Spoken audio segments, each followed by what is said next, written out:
여러분, 지금 미국에서 전례 없는 일이 벌어지고 있습니다. 경주. 그게 어디야? 불과 2달 전만 해도 미국인들 대부분이 이렇게 반응했습니다. 하지만 에이펙 정상회의 개최지가 한국 경주로 발표된 순간 상황이 완전히 뒤집혔습니다. 구글 검색창에 경주를 입력한 미국인들은 충격에 빠졌습니다. 7세기 천문대, 1200년 전 환기 시스템, 나사도 인정한 고대 과학기술. 우리가 한국에 대해 아무것도 몰랐구나. 실리콘밸리의 엔지니어들이 한국행 이력서를 쓰기 시작했고 월스트리트의 금융인들이 서울 채용 공고를 검색했습니다. LA와 뉴욕의 한국어 학원엔 전월 대비 340% 증가한 문의 전화가 쏟아졌습니다. 아메리칸 드림을 버리고 한국으로 향하는 미국 엘리트들. 도대체 그들은 무엇을 발견한 걸까요? 오늘은 CNN 15년차 베테랑 기자가 직접 겪은 에이펙 경주 개최 발표 이후 미국 사회를 뒤흔든 충격적인 이야기를 들려드립니다. 시작에 앞서 좋아요와 구독 눌러주시면 한국의 더 많은 이야기를 소개하는 데에 큰 힘이 됩니다. 안녕하세요. 저는 CNN 워싱턴 본사에서 15년째 외교 담당 기자로 일하고 있는 클레어 시먼스입니다. 지난 2월 회사에서 급하게 호출이 왔습니다. 올해 에이펙 정상회의가 한국에서 열리는데 개최 도시가 서울이 아닌 경주라는 곳으로 결정됐다는 소식이었지요. 솔직히 처음 들었을 때는 당황스러웠습니다. 경주라는 이름 자체를 평생 들어본 적이 없었거든요.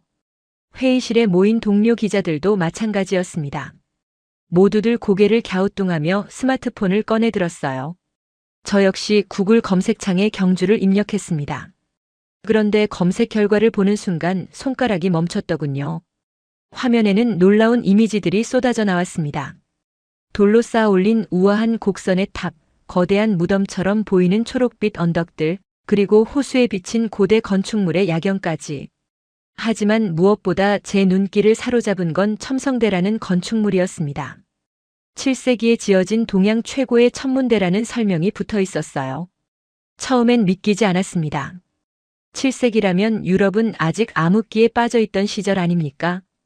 그런데 한반도에서는 별을 관측하는 과학시설을 만들고 있었다니 말입니다. 더 놀라운 건 그 다음이었습니다. 자료를 찾다 보니 나사와 고려대학교가 공동으로 진행한 연구 논문이 나왔더군요. 첨성대의 구조를 현대기술로 분석한 결과 돌의 개수가 정확히 362개로 음력 1년의 날짜와 일치한다는 내용이었습니다. 우연이 아니라 정교한 계산에 의한 설계라는 결론까지 나와 있었어요. 저는 그 자리에서 동료에게 화면을 보여주었습니다. 그도 눈이 휘둥그레졌지요. 곧이어 사무실 전체가 술렁이기 시작했습니다. 모두가 각자 경주를 검색하며 놀라워했거든요. 다음으로 눈에 들어온 건 석굴암이라는 석굴 사원이었습니다. 8세기에 만들어진 이 건축물은 내부 온도와 습도가 1년 내내 일정하게 유지된다고 했어요. 현대 기술 없이 자연 환기만으로 1200년 넘게 완벽한 보존 환경을 만들어냈다는 설명이 따라왔습니다. 더 깊이 조사하다 보니 또 다른 연구 자료가 나왔습니다. 나사 연구팀이 석굴암의 광학 구조를 분석했더니 하진알 일출 시 햇빛이 정확히 불상의 이마에 닿도록 설계되어 있다는 내용이었지요. 이건 단순한 종교 시설이 아니라 과학과 예술이 결합된 걸작이었던 겁니다. 제 머릿속이 복잡해졌습니다.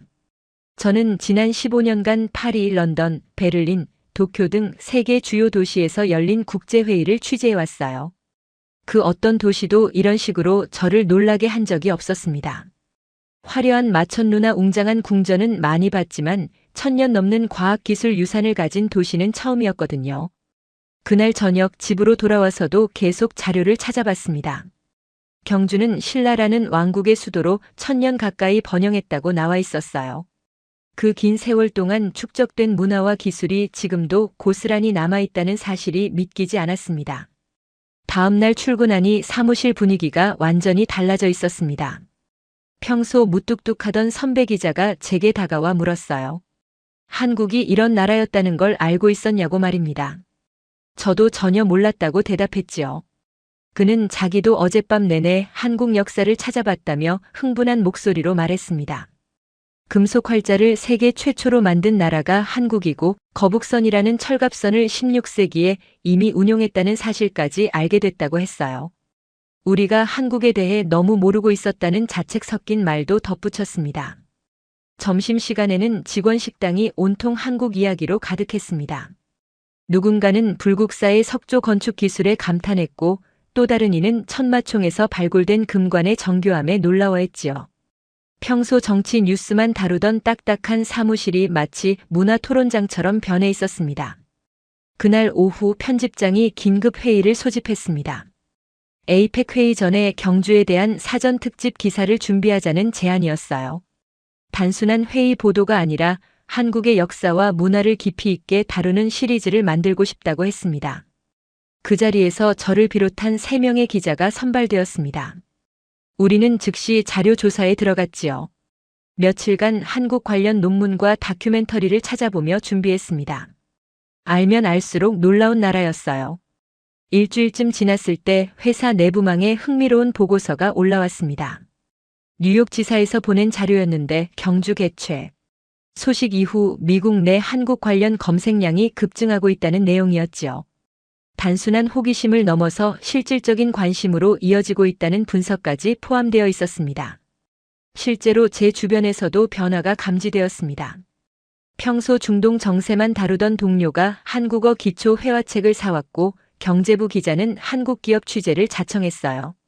이런 분위기는 CNN뿐만 아니라 다른 언론사에서도 마찬가지였다고 들었습니다. 한 달쯤 뒤에는 더 구체적인 움직임들이 나타났습니다. LA와 뉴욕의 한국어 학원에서 등록 문의가 전월 대비 340%나 증가했다는 소식이 들려왔어요. 대부분이 전문직 종사자들이었다고 합니다. 저는 이 현상이 단순한 일시적 관심이 아니라는 걸 직감했습니다. 사람들이 한국에서 무언가 본질적인 것을 발견하고 있었던 겁니다. 화려한 겉모습이 아니라 천년을 이어온 깊이와 지혜 말입니다. 그 무렵 제가 가장 주목한 건 첨성대였습니다. 단순한 돌탑이 아니라 고대 과학의 집약체라는 사실이 믿기지 않았거든요. 자료를 찾다 보니 김민수 박사라는 분이 20년 넘게 첨성대를 연구해 온 학자라는 걸 알게 됐어요. 저는 그분께 이메일을 보냈습니다. 첨성대에 대해 더 알고 싶다는 내용이었지요.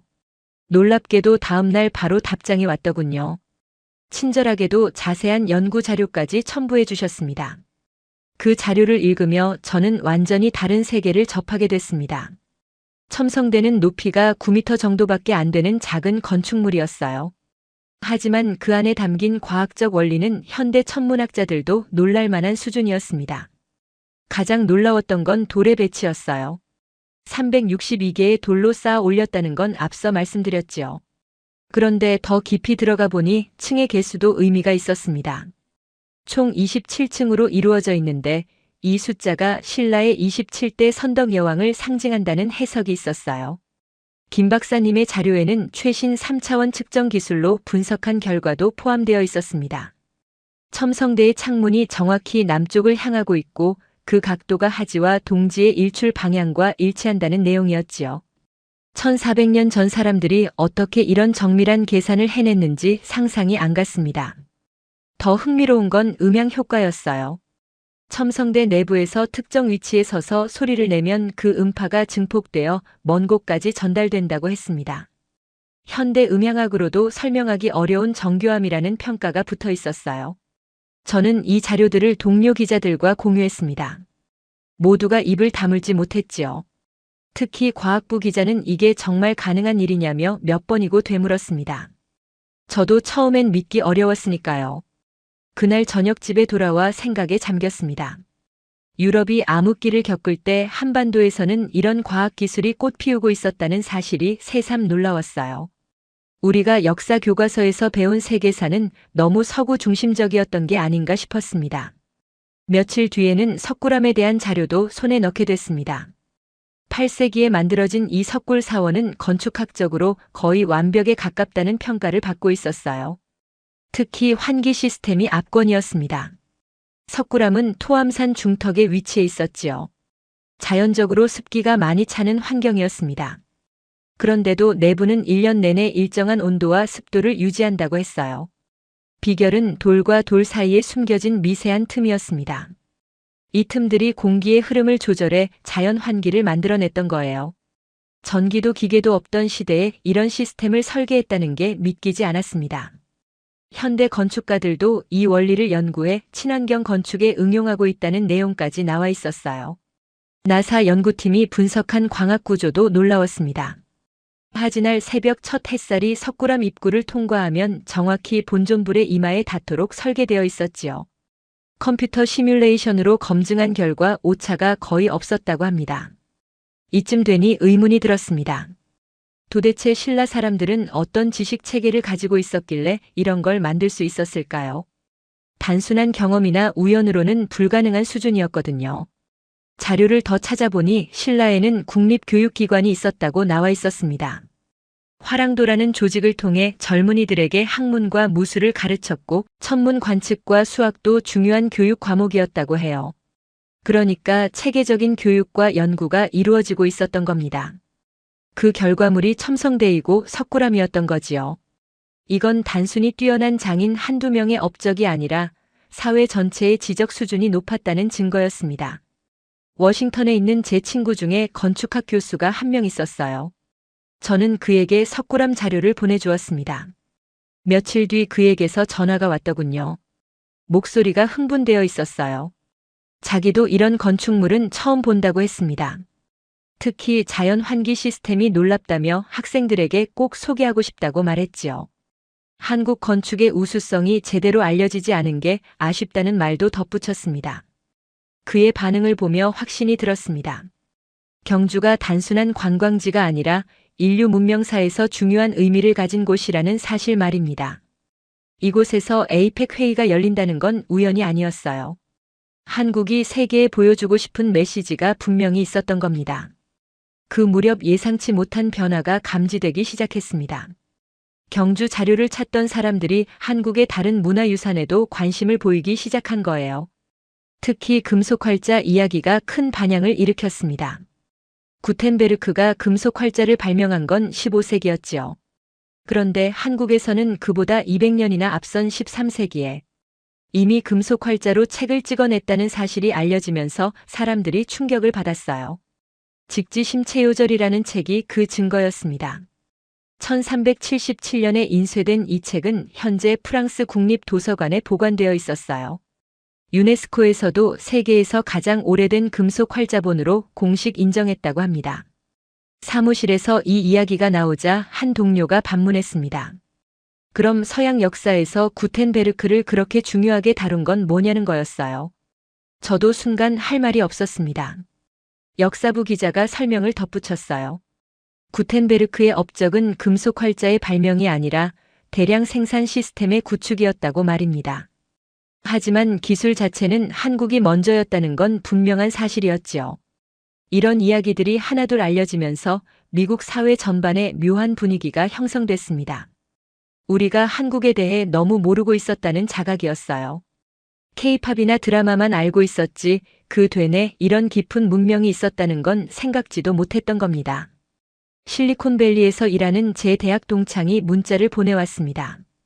요즘 회사 동료들 사이에서 한국 이야기가 자주 나온다는 내용이었어요. 특히 젊은 엔지니어들이 한국의 기술 발전 과정에 관심을 보인다고 했습니다. 그들이 주목한 건 한국의 속도였어요. 전쟁으로 폐허가 된 나라가 불과 50년 만에 세계 10위권 경제대국이 됐다는 사실 말입니다. 어떻게 그게 가능했는지 궁금해하더라는 거였지요. 저는 그 질문에 대한 답을 경주에서 찾을 수 있다고 생각했습니다. 천년을 이어온 교육과 기술의 전통이 밑바탕에 있었기 때문이라고 말입니다. 갑자기 성장한 게 아니라 오랜 시간 축적된 힘이 폭발한 거였어요. 월스트리트에서도 비슷한 움직임이 포착됐습니다. 한국 기업들에 대한 관심이 부쩍 높아진 거예요. 단순히 투자 대상이 아니라 경영 철학을 배우고 싶어하는 분위기였습니다. 어느 투자은행의 애널리스트는 보고서에 이렇게 썼다고 해요. 한국 기업들은 빠르게 움직이면서도 장기적 관점을 잃지 않는다고 말입니다. 단기 수익에만 집착하는 미국 기업들과는 다른 접근 방식이라는 분석이었지요. 이런 분위기 속에서 한국어를 배우려는 사람들이 늘어났습니다. 앞서 말씀드린 것처럼 LA와 뉴욕의 한국어 학원 등록이 급증한 게 그 증거였어요. 처음엔 K-팝 팬들이 대부분이었는데 이제는 전문직 종사자들이 많아졌다고 합니다. 한 학원 원장과 통화할 기회가 있었습니다. 요즘 수강생들의 동기가 예전과 많이 달라졌다고 하더군요. 단순히 드라마를 이해하고 싶어서가 아니라 한국에서 일하거나 공부하고 싶어서 배운다는 거였어요. 실제로 한국 기업에 이력서를 보내는 미국인들이 생겨났습니다. 대부분 20대에서 30대 초반의 젊은 전문가들이었어요. 그들은 미국에서의 안정적인 삶보다 한국에서의 새로운 도전을 선택한 겁니다. 제 조카도 그중 한 명이었습니다. 명문대를 나와 좋은 회사에 다니던 아이였는데 어느 날 갑자기 한국행을 결심했다고 하더군요. 처음엔 가족 모두가 말렸어요. 왜 멀쩡한 직장을 그만두고 낯선 나라로 가려 하느냐고 말입니다. 하지만 조카의 생각은 확고했습니다. 미국에서는 이미 정해진 틀 안에서 움직여야 하는데 한국에서는 더 많은 가능성이 있을 것 같다는 거였어요. 특히 기술 분야에서 한국이 앞서가고 있다는 점이 매력적이라고 했습니다. 그 아이의 말을 들으며 저는 시대가 변하고 있다는 걸 실감했습니다. 예전에는 모두가 아메리칸 드림을 꿈꿨지요. 하지만 이제는 젊은 세대가 다른 꿈을 찾기 시작한 겁니다. 한국이 그들에게 보여준 건 단순히 경제적 성공이 아니었어요. 전통과 현대가 조화를 이루며 발전하는 모습이었습니다. 첨성대 같은 고대 유적이 현대 도시와 자연스럽게 공존하는 풍경 말입니다. 이런 조화가 지속 가능한 발전의 모델이라고 생각하는 사람들이 늘어났어요. 무조건 빠르게만 가는 게 아니라 과거의 지혜를 되새기며 미래로 나아가는 방식에 공감한 겁니다. 변화는 생각보다 빠르게 퍼져나갔습니다. 처음엔 호기심으로 시작된 관심이 실제 행동으로 이어지기 시작한 거예요. 가장 눈에 띄는 건 한국 기업 채용 공고에 대한 반응이었습니다. 한 대기업의 미국 지사 관계자와 이야기를 나눌 기회가 있었어요. 그분 말로는 최근 몇 달 사이 미국인 지원자가 눈에 띄게 늘었다고 합니다. 그것도 아이비리그 출신 같은 우수 인력들이 많았다고 해요. 예전에는 한국 기업이라고 하면 관심조차 없었던 사람들이었지요. 하지만 이제는 상황이 달라졌습니다. 오히려 적극적으로 지원하고 한국 근무를 희망하는 경우가 많아졌다는 겁니다. 이런 현상의 이면에는 미국 사회의 변화가 깔려 있었어요. 특히 젊은 세대 사이에서 기존 시스템에 대한 회의가 커지고 있었습니다. 명문대를 나와도 학자금 대출에 시달리고 좋은 직장에 들어가도 집 한 채 마련하기 어려운 현실이었으니까요. 반면 한국은 다른 모습을 보여주고 있었습니다. 빠르게 성장하면서도 사회 안전망이 탄탄하고 교육 수준이 높으며 무엇보다 미래에 대한 투자를 아끼지 않는다는 평가를 받고 있었어요. 실제로 한국 정부가 발표한 여러 정책들이 미국 언론에 소개되기 시작했습니다. 저출산 문제를 해결하기 위한 육아 지원, 청년 일자리 창출을 위한 투자, 첨단 기술 개발을 위한 연구비 지원 같은 내용들이었지요. 이런 기사들을 접한 미국인들은 자국 정부와 비교하게 됐습니다. 같은 문제를 놓고 한국은 적극적으로 해결책을 찾는 반면 미국은 정치적 논쟁만 반복하고 있다는 불만이 커진 거예요. 한 여론조사 결과가 화제가 됐습니다.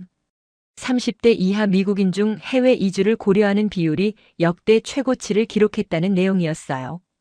그 중에서도 아시아 국가, 특히 한국과 싱가포르를 선호한다는 응답이 많았습니다. 저는 이 조사 결과를 보며 복잡한 심경이 들었습니다. 한편으로는 한국이 매력적인 나라로 인식되는 게 기뻤지만 다른 한편으로는 미국의 미래가 걱정되기도 했거든요. 사무실에서도 이런 이야기가 자주 오갔습니다.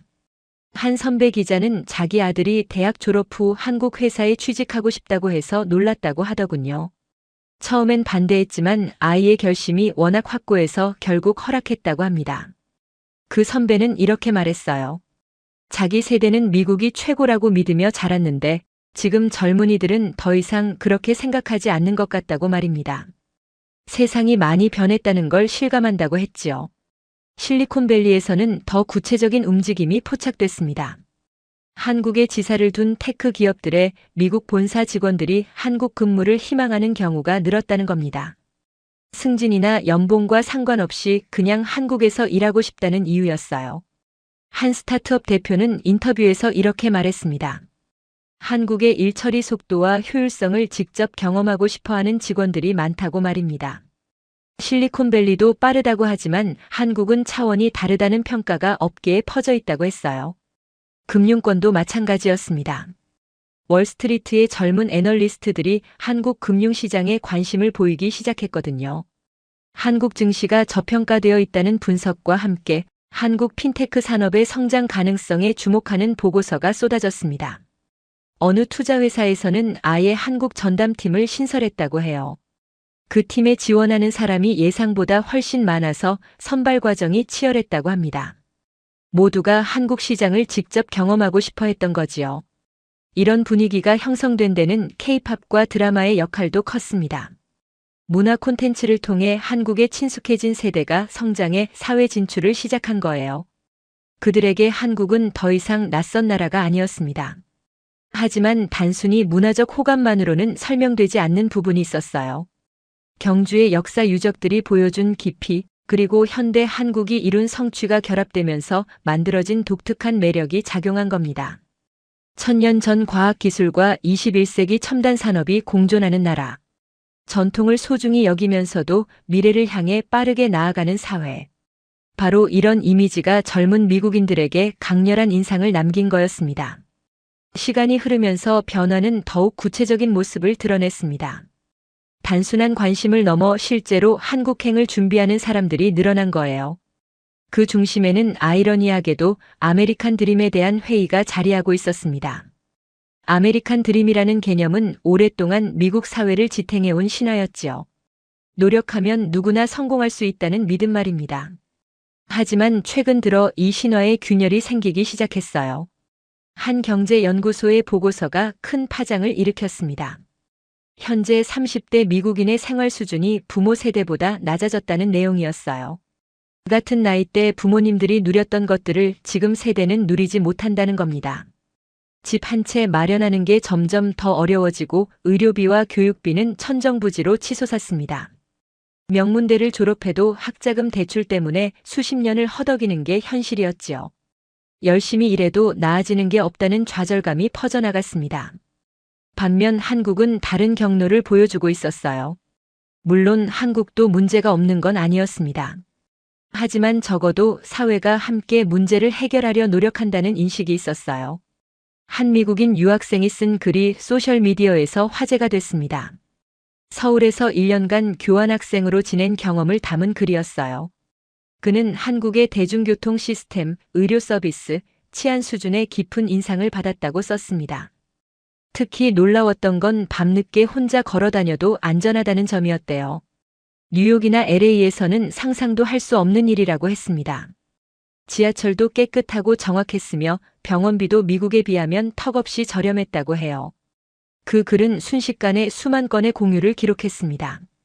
댓글란에는 비슷한 경험담이 쏟아졌어요. 한국을 여행했거나 짧게 체류했던 사람들이 저마다 한국 사회의 장점을 이야기했습니다. 이런 이야기들이 쌓이면서 한국에 대한 이미지가 바뀌기 시작했어요. 단순히 K-팝의 나라가 아니라 살기 좋은 나라, 미래가 있는 나라로 인식되기 시작한 겁니다. 실리콘밸리의 한 엔지니어는 제게 이렇게 말했습니다. 미국에서는 빠르게 성공하는 게 중요한데 한국에서는 빠르면서도 완벽하게 하는 게 기본이라는 거예요. 그 차이가 매력적으로 느껴진다고 했습니다. 그가 예로 든 건 한국의 배송 시스템이었어요. 새벽 배송, 당일 배송이 일상화되어 있고 물건이 파손되거나 늦게 도착하는 경우가 거의 없다는 겁니다. 속도와 정확성을 동시에 잡은 시스템이라고 감탄했지요. 이런 효율성은 경주의 역사 유적에서 본 정교함과 연결되어 있다고 생각하는 사람들이 많았습니다. 1000년 전부터 세밀하게 계산하고 완벽을 추구하는 문화가 있었기에 가능한 일이라는 해석이었어요. 월스트리트의 한 펀드 매니저는 한국 기업들의 장기 전략에 주목했습니다. 미국 기업들이 분기별 실적에 급급할 때 한국 기업들은 10년, 20년 후를 내다보고 투자한다는 거예요. 반도체 산업이 대표적인 예였습니다.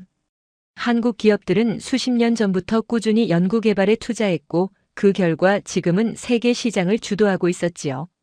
단기 수익보다 장기 비전을 중시한 결과였습니다.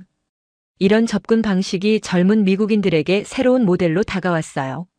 당장의 성공만 쫓다가 지쳐버리는 대신 멀리 내다보며 차근차근 나아가는 방식에 공감한 겁니다. 한 스타트업 창업자는 한국에 지사를 내기로 결정했다고 합니다.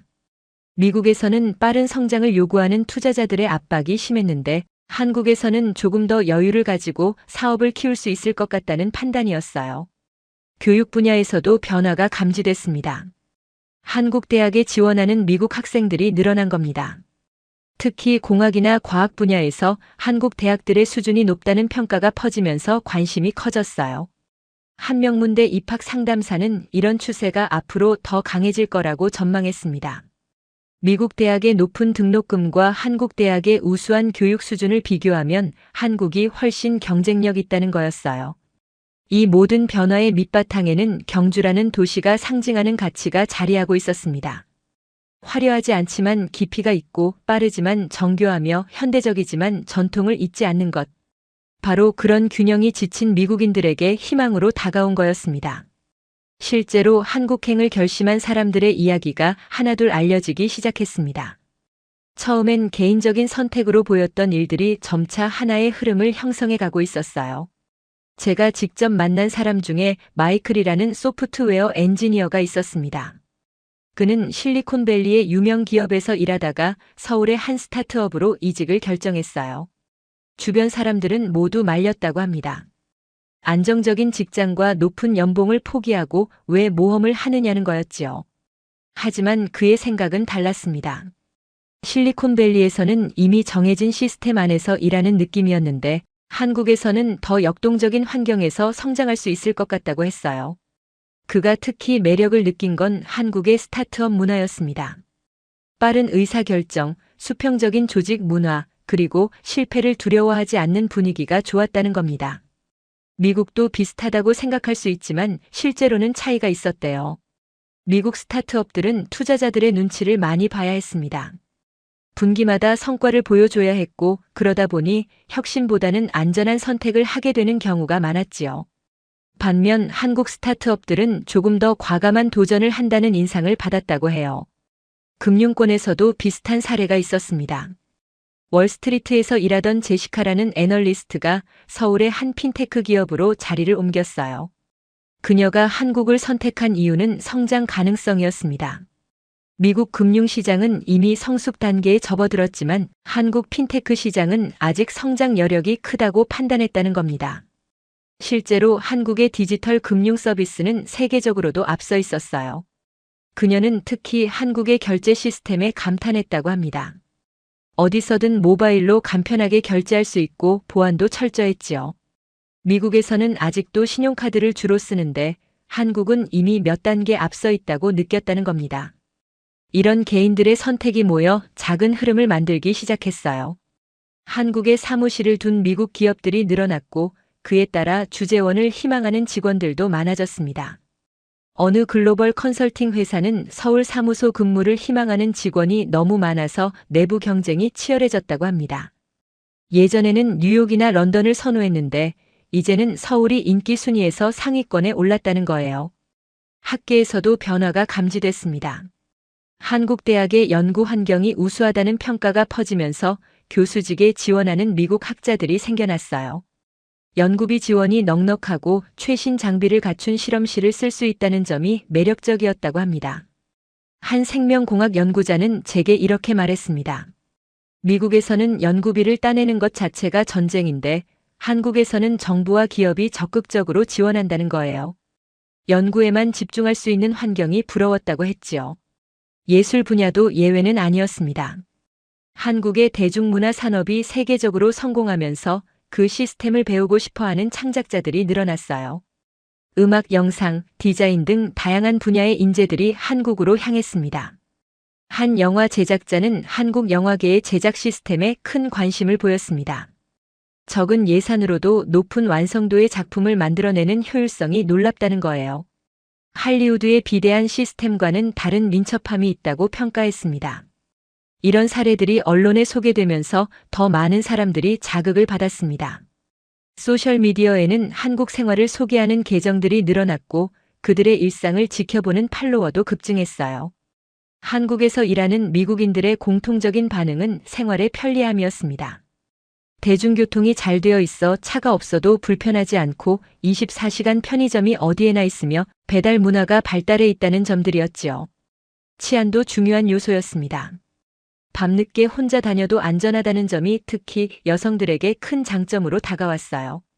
미국 대도시에서는 상상하기 어려운 일이었으니까요. 물론 모든 게 완벽한 건 아니었습니다. 언어 장벽도 있었고 문화 차이로 인한 어려움도 있었지요.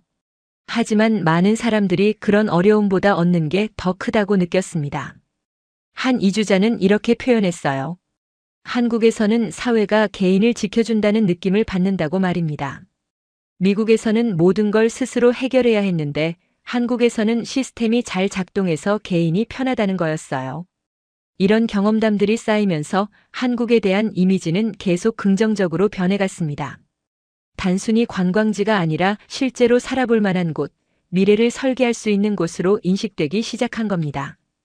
이런 변화가 CNN 내부에도 영향을 미치기 시작했습니다. 처음에는 경주 관련 자료를 찾던 몇몇 기자들만의 관심사였는데 어느새 회사 전체가 한국에 주목하게 된 거예요. 편집회의에서 한국 특집을 정식으로 기획하자는 제안이 나왔습니다. 단순히 에이펙 회의 보도가 아니라 한국이라는 나라를 깊이 있게 다루는 시리즈를 만들자는 내용이었지요. 임원들도 흔쾌히 동의했습니다. 특집팀이 구성됐고 저도 그 팀에 포함됐어요. 우리는 몇 주에 걸쳐 한국의 역사, 문화, 경제, 사회 전반을 조사했습니다. 조사하면 할수록 놀라운 발견이 이어졌지요. 한국 전쟁 직후의 한국은 세계 최빈국 중 하나였습니다. 그런데 불과 60년 만에 경제 규모 세계 10위권에 진입했어요. 이런 성장 속도는 인류 역사상 유례가 없는 일이었습니다. 더 놀라운 건 성장 과정에서 민주주의를 함께 발전시켰다는 점이었어요. 많은 나라들이 경제 성장을 위해 독재를 선택했지만 한국은 민주화도 이뤄냈습니다. 1987년 민주항쟁으로 독재 정권을 무너뜨리고 민주주의를 쟁취한 역사는 감동적이었어요. 교육열도 한국 발전의 중요한 동력이었습니다. 전쟁의 폐허 속에서도 교육만큼은 포기하지 않았다고 해요. 부모들이 자식 교육을 위해 모든 걸 희생했고 그렇게 키운 인재들이 나라를 일으켜 세운 겁니다. 한 경제학자는 한국의 성공 요인을 이렇게 분석했습니다. 장기적 관점의 투자, 높은 교육열, 그리고 위기 상황에서의 단결력이라고 말입니다. 1997년 외환위기 때 국민들이 금 모으기 운동에 참여한 일화가 대표적이었어요. 이런 내용들을 정리하면서 저는 경주가 왜 의미 있는 도시인지 더 깊이 이해하게 됐습니다. 경주는 단순히 옛 수도가 아니라 한국이라는 나라의 뿌리였던 거예요. 천년을 이어온 문명의 힘이 현대 한국을 만든 겁니다. 특집 시리즈가 방송되자 큰 반향이 일었습니다. 시청자들의 반응이 폭발적이었어요. 많은 사람들이 한국에 대해 제대로 알게 됐다며 감사 메시지를 보내왔습니다. 소셜미디어에서는 방송 내용이 활발하게 공유됐습니다. 특히 첨성대와 석굴암을 소개한 부분이 화제가 됐어요. 나사 과학자들이 감탄한 고대 기술이라는 사실에 많은 사람들이 놀라워했습니다. 다른 언론사들도 뒤따라 한국 특집을 기획하기 시작했어요. 뉴욕타임스는 한국의 문화 산업을, 월스트리트 저널은 경제 발전을 다뤘습니다. 한국이 미국 언론의 주요 화두가 된 겁니다. 학계에서도 한국학에 대한 관심이 높아졌습니다. 여러 대학에서 한국학 강좌를 신설했고 수강 신청이 조기에 마감될 정도로 인기가 높았어요. 한국어 강좌도 마찬가지였습니다. 한 대학 교수는 이런 현상이 일시적인 유행이 아니라고 분석했습니다. 한국이 21세기 새로운 모델을 제시하고 있기 때문이라는 거예요. 서구식 발전 모델과는 다른 길을 보여주고 있다는 평가였지요. 실제로 한국은 독특한 위치에 있었습니다. 동양과 서양의 장점을 모두 흡수했고 전통과 현대를 조화롭게 결합했어요. 이런 균형 잡힌 발전 방식이 많은 나라들에게 영감을 주고 있었습니다. CNN 사무실 분위기도 완전히 바뀌었습니다. 점심시간마다 한식당에 가는 직원들이 늘었고 한국 드라마 이야기가 단골 화제가 됐어요. 한국어로 간단한 인사말을 배우는 사람들도 생겼습니다. 한 동료는 딸아이가 K-팝 가수가 되고 싶다고 해서 놀랐다고 합니다. 예전 같으면 할리우드 스타를 꿈꿨을 텐데 이제는 한국 연예기획사 오디션을 준비한다는 거예요. 이런 변화를 지켜보며 저는 문화의 힘을 실감했습니다. 군사력이나 경제력만이 영향력이 아니라는 걸 깨달았지요. 문화와 가치관으로도 세계를 움직일 수 있다는 사실을 한국이 증명하고 있었습니다. 편집장은 후속 기획을 제안했습니다. 이번에는 실제로 한국으로 이주한 미국인들의 이야기를 다루자는 내용이었어요. 그들이 왜 한국을 선택했고 어떻게 적응하고 있는지 취재하자는 겁니다. 이 기획도 즉시 승인됐습니다. 회사 전체가 한국에 대한 관심으로 들끓고 있었으니까요. 누구나 한국 관련 프로젝트에 참여하고 싶어 했습니다. 저는 이런 분위기를 보며 생각했습니다. 불과 몇 달 전만 해도 경주가 어디냐고 물었던 사람들이 이제는 한국 전문가가 되어가고 있었어요. 이 변화가 얼마나 빠르고 강력한지 실감했습니다. 에이펙 회의 개막이 코앞으로 다가왔습니다. 하지만 이미 회의 자체보다 경주라는 도시, 그리고 한국이라는 나라에 대한 관심이 더 큰 상황이었어요. 저는 드디어 경주행 비행기표를 예매했습니다. 그동안 자료로만 봤던 도시를 직접 눈으로 확인할 생각에 가슴이 설렜지요. 동료 기자들도 마찬가지였습니다. 모두가 기대감에 부풀어 있었어요. 출국 전날 딸아이 해나와 영상통화를 했습니다. 아이는 제게 경주에 가면 첨성대 사진을 꼭 찍어달라고 했어요. 학교에서 친구들에게 자랑하고 싶다는 겁니다. K-팝만 좋아하던 아이가 한국 역사에도 관심을 갖게 된 거였지요. 공항에 나가니 한국행 비행기를 기다리는 사람들이 예전보다 훨씬 많아 보였습니다. 젊은 전문직 종사자들이 많았어요. 그들 중 몇몇은 한국에서 일자리를 찾으러 가는 것 같았습니다. 비행기 안에서 옆자리에 앉은 청년과 대화를 나눴습니다. 그는 28살의 소프트웨어 개발자였는데 서울의 한 게임 회사의 취직이 확정됐다고 했어요. 보스턴의 회사를 그만두고 새로운 도전을 하는 거였습니다. 왜 한국을 선택했냐고 물었더니 그는 이렇게 대답했습니다.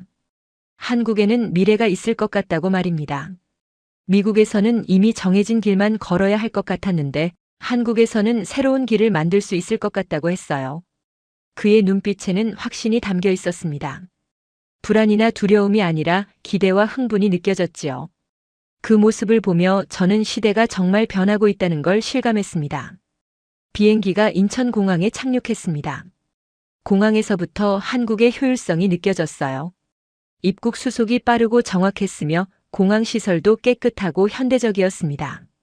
짐을 찾는 것도 순식간이었지요. 경주로 가는 기차를 탔습니다. 고속열차는 빠르고 조용했어요. 창밖으로 한국의 풍경이 펼쳐졌습니다. 산과 들판 그 사이로 보이는 도시들. 모든 게 조화롭게 어우러져 있었습니다. 경주역에 도착했을 때는 저녁 무렵이었습니다. 역은 생각보다 작았지만 단정하고 깨끗했어요. 택시를 타고 숙소로 향하는 길, 도시의 불빛이 하나둘 켜지기 시작했습니다. 화려하지는 않았지만 따뜻한 빛이었어요. 거리는 조용했고 사람들은 차분해 보였습니다. 뉴욕이나 워싱턴의 소란스러움과는 완전히 다른 분위기였지요. 멀리 고분들의 실루엣이 보였습니다. 어둠 속에서도 그 존재감이 느껴졌어요. 1000년을 넘게 그 자리를 지켜온 무덤들. 그 앞에서 저는 숙연해졌습니다.